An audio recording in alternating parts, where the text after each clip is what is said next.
네, 안녕하세요. 주식은 역시 기리기리셀 기리십니다. 안녕하세요, 여러분들. 자, 새해가 밝았습니다. 여러분들 새해 복 진짜 많이 받으시길 바라고. 그런데 이렇게 1월 1일에도 당연히 경제 소식은 여러 가지가 들려오고 있겠죠. 대신 정말 빠르게 보고 마무리 보도록 하겠습니다. 같이 공부하시죠. 렛츠 기!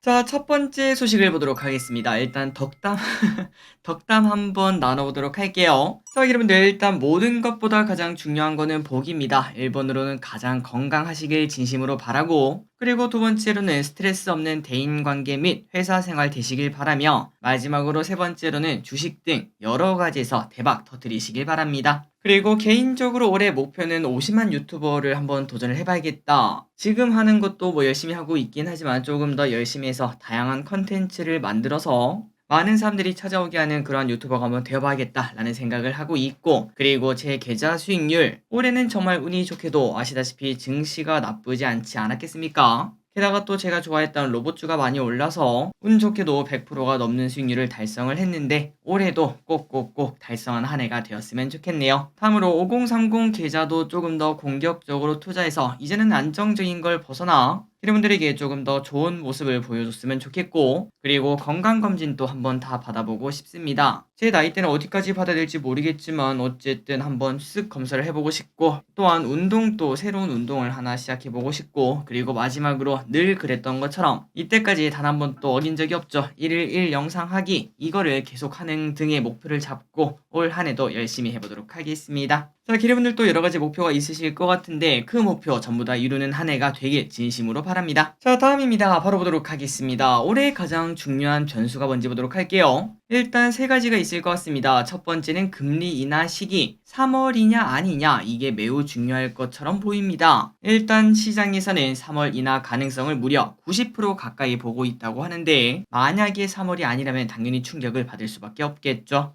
그리고 미국 대선이 많이 중요합니다. 트럼프냐 바이든이냐, 이 부분이 중요하고, 사실 한쪽으로 애초에 그냥 기울어져 있어서 이제 뭐 차기 대통령은 얘가 확실이다, 그런 상황이면 상관이 없습니다. 이미 증시는 다 반영을 했을 테니까요. 하지만 중요한 거는 누가 이길지 모를 때, 그때는 불확실성이 커질 수 있다고 하네요. 다만 이 와중에도 우리에게 다행인 점은, 보통 현직 대통령이 재선거에 나타날 때는 사람들의 표를 의식해서 우리 친화적인 그런 것들을 좀 많이 한다고 합니다. 그래서 데이터를 보면은 증시가 나쁘지 않았다는 거, 이 부분이 다행인 것 같습니다. 그리고 마지막으로 중국의 부양책입니다. 이 친구가 참 힘든 2023년을 보냈는데 24년은 올해 나스닥과 코스닥처럼 중국이 급등할 수 있을지 관심 가져보도록 하겠습니다. 다음입니다. 왼쪽에 보다시피 코스피가 지금 현재 기본을 내고 2655까지 올라오는 모습을 나타냈는데요. 이 와중에 삼성전자도 신고가를 내고 있죠. 그렇다면 이거 당연히 더 올라도 할 말이 없을 것 같은데, 하지만 최근 들어 나오는 전문가들의 전망을 보면은 1월은 약세장이다, 이렇게 점친다고 합니다. 아니 길이, 근데 1월 효과라는 말도 있잖아. 그런데 1월이 왜 안 좋다고 하는 거야? 그럼에도 11월, 12월이 왼쪽에 보다시피 매우 뜨거운 모습을 나타냈죠. 11월 1일 그때 저점 치고 두 달 내내 올라오는 모습을 보여줬기 때문에 이제는 쉬어갈 때도 되었다, 요런 평가가 나온다고 합니다. 그리고 최근 들어 증시가 오른 게 다 금리 인하 기대감 때문인데, 그런데 그 기대감은 이미 대부분 반영이 된 상태라 조금의 바람만 불어도 차익 실현 물량이 나올 수 있다는 거겠죠. 그래서 삼성 NH는 1월 전망을 2450에서 2650으로 제시를 했는데, 사실상 지금이 2655니까 지금부터는 그냥 여기가 고점이고 계속 떨어질 것, 이렇게 예측하는 걸 확인할 수 있습니다.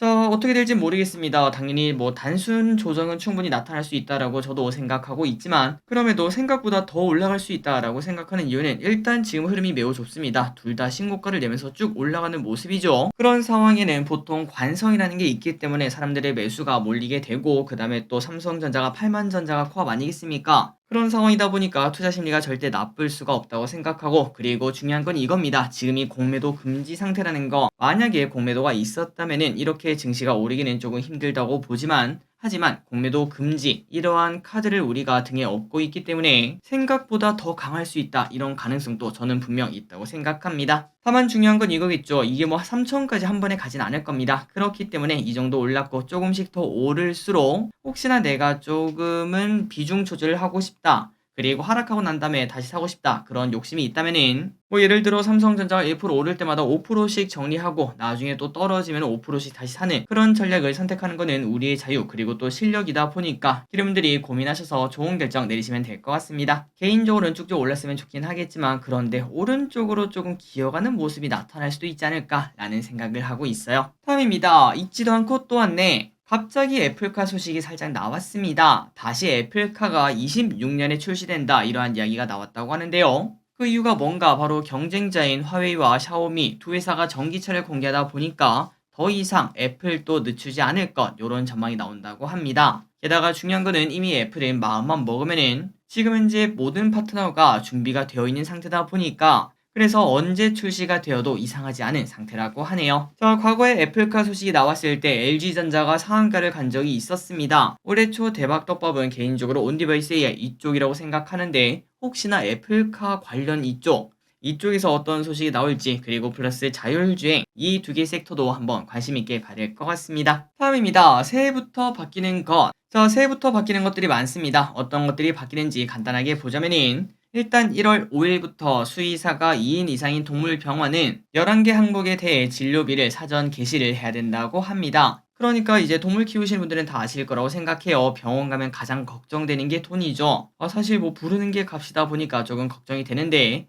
하지만 이제 어느 정도는 사전 게시를 해야 된다고 합니다. 또한 7급 이상 국가 공무원 시험에 응시할 수 있는 나이가 20살에서 18살로 낮아지게 되고 그리고 장병의 월급도 올라갑니다. 병장 기준 100만원에서 125만원으로 늘어나는데 참고로 저 길이 병장 때 딱 10만원 넘겼던 걸로 기억하는데 그런데 요즘은 100만원을 넘겼다고 합니다. 또한 지금부터는 혼인신고일 전후 각 2년 또는 자녀 출생일부터 2년 내 직계 존속으로부터 받는 증여 재산 중 최대 1억까지 증여세가 공제가 된다고 하니까 양쪽 하면 2억이겠죠. 이러한 부분도 참고하시면 될 것 같습니다. 그리고 금융과 관련 내용을 조금 더 보자면은 전용 계좌를 개설하면은 청약할 수 있는 개인 투자용 국채가 발행된다고 합니다. 10년물 및 20년물 국채를 대상으로 하며 10만원에서 1억까지 구매할 수 있다고 하니까 혹시나 국채에 관심이 있다 이것도 참고하시면 되겠네요. 그리고 2월에는 청년주택드림 청약통장이 출시가 되는데 금리는 4.3에서 4.5로 청약 당첨 시 청약이 만약에 또 당첨이 되었다 그렇다면 최저 2.2%의 금리로 분양가의 80%까지 자금 대출을 지원받을 수 있는 청약통장이 나온다고 합니다. 이거는 기르분들이 만약에 대상이 된다면 무조건 해야 된다고 볼 수 있겠네요. 그리고 신생아 특례대출도 나옵니다. 이거는 다 아시기 때문에 빠르게 보자면은 소득이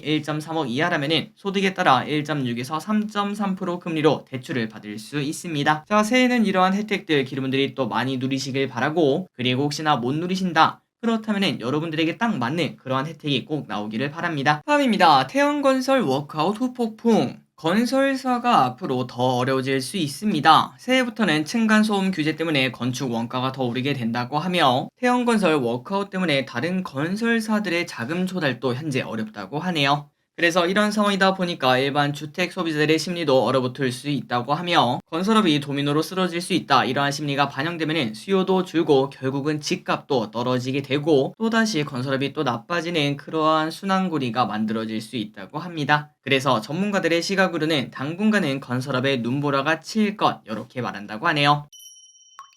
다음입니다. 빗썸 4년 만에 1위. 수수료 무료 이벤트라는 강수를 둔 빗썸. 그 결과 27일에 4년 만에 1위를 차지했다고 합니다. 그렇다면 원래 1등인 업비트가 좀 당황하는 거 아닌가 싶지만 그런데 최근 들어 독점 때문에 안 그래도 고민이었는데 오히려 좋아 이렇게 말을 한다고 하네요. 그리고 참고로 지금 점유율은 빗썸이 50%, 업비트가 48%, 코인원이 1%, 고팍스가 0.1%, 코빗이 0.1%로 사실상 양분된 시장이라고 하는데 그런데 과거에는 업비트가 90% 넘는 점유율을 차지해서 독점 논란에서 자유로울 수 없었지만 오히려 다행이다 이런 얘기가 나온다고 합니다. 다만 이 와중에 빗썸 같은 경우는 이게 고민이겠죠. 언젠가 이 무료 이벤트를 그만둬야 되는데 과연 그때 점유율을 계속 가지고 갈지 조금 더 지켜봐야 될 것 같습니다. 다음입니다. 원자재는 어떨까? 작년은 슈퍼 엘니뇨로 인도, 동남아, 브라질 농산물에 영향을 주며 커피, 코코아, 오렌지 등이 타격을 많이 입었었습니다. 그리고 금 가격도 많이 뛰어 사상 최고가를 찍기도 했었는데요. 그렇다면 올해는 어떨까 한번 보자면은 일단 처음에는 경기 침체 위기감이 원자재 시장에 잔존할 것이라는 분석이 나옵니다. 하지만 그 이후 중국의 영향으로 구리, 알루미늄, 아연 등 산업 수요가 올라가며 가격이 상승할 수 있어 보인다고 합니다. 다만 이 와중에 엘니뇨의 영향으로 농산물의 상승세도 여전히 나타날 수 있어 또다시 인플레 걱정이 나타날 수 있다고 하네요. 어쨌든 이런 걸 봤을 때 올해는 분명 구리가 어느 정도 뜰 수 있다고 생각합니다. 구리 관련주도 관심 있게 봐야 될 것 같습니다. 다음입니다. 작년의 소득과 물가를 한번 보도록 할게요. 통계청에 따르면 작년 1에서 3분기 전체 가구의 처분 가능 소득은 전년비 1.2%가 증가했는데 먹거리 물가는 무려 6%나 상승했다고 합니다. 그러니까 우리가 뭔가 먹을 때 비싸다고 느끼는 건 착각이 아니겠죠. 그래서 외식 품목에서 보면 가장 많이 오른 게 뭔가 무려 피자입니다.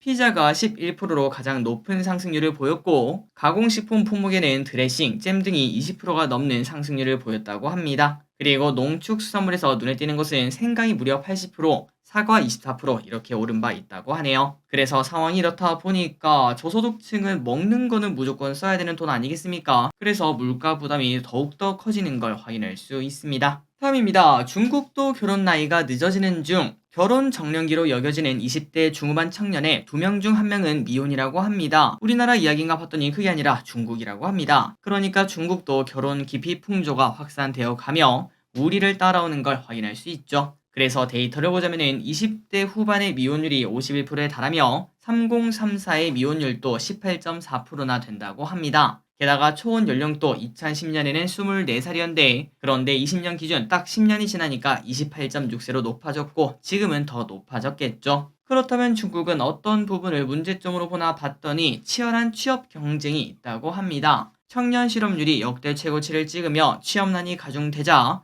결혼을 늦추거나 기피하는 현상이 나타난 것으로 분석이 된다고 하네요. 다음입니다. 제조업 경기 최하. 중국의 이야기 하나 더 보자면은 중국의 12월 제조업 PMI가 49로 6개월 만에 최저치로 떨어졌다고 합니다. 심지어 지난 10월부터 3개월 연속 50을 밑돌고 있다고 하는데요. 참고로 PMI는 50보다 높으면 경기 확장, 낮으면 위축 국면을 나타내는데 당연히 안 좋은 지표라고 말할 수 있습니다. 그런데 이러면 이럴수록 중국에서 경기 부양책을 더 강하게 내기 때문에 결국은 호재다 이렇게도 본다고 하는데 과연 중국은 강한 이런 경기 부양책을 올해 내면서 특히 3월에 큰 회의가 있지 않겠습니까? 그때 어떤 것들이 나오는가 그리고 중국 관련주가 이제는 진짜 가는가 이 부분도 관심 있게 봐야 될 것 같습니다. 마지막 소식입니다. 스마트폰 시장이 올해는 반등을 한다고 합니다. 글로벌 스마트폰 시장이 하향 곡선을 그리고 있는데 한 시장 조사 업체에 따르면 새해부터 반등하는 모습이 나타난다고 합니다. 특히 스마트폰 시장은 인도, 남아시아, 동남아시아 등 신흥국에서 판매량을 견인할 것으로 보인다고 하는데 아시아 태평양 지역에서 스마트폰 비중은 5년 전에는 5대 중 1대였지만 그런데 새해는 3대 중 1대로 이쪽 시장이 확 커지는 걸 볼 수 있습니다. 그리고 올해부터는 다 아시죠? 온디바이스 AI 스마트폰 시대가 열릴 것으로 전망되는데 그런데 그 출하량은 일단 올해까지는 그렇게 많지는 않지만 다만 27년까지 본다면 전체 출하량의 무려 40%가 AI 스마트폰으로 보인다고 합니다. 그래서 이제 여기까지 오늘 공부를 한번 해봤는데 지금까지 정리해보자면 일단 반도체 관련 우리가 계속 봐야 되고 그리고 자율주행, 애플카, 중국 관련주, 구리 관련주 이 정도를 우리가 관심 있게 보면서 또 어떤 새로운 소식이 우리한테 올지 그런 것들을 계속 공부를 해야 될 것 같네요. 자, 오늘의 공부도 이렇게 끝났습니다. 1월 1일부터 이렇게 같이 공부해주셔서 진짜 감사하고 고생 많으셨고요. 그리고 또 내일부터는 증시 열리지 않겠습니까? 열심히 공부하면서 돈 열심히 벌어보도록 하겠습니다. 지금까지 기리셨습니다. 빠이요.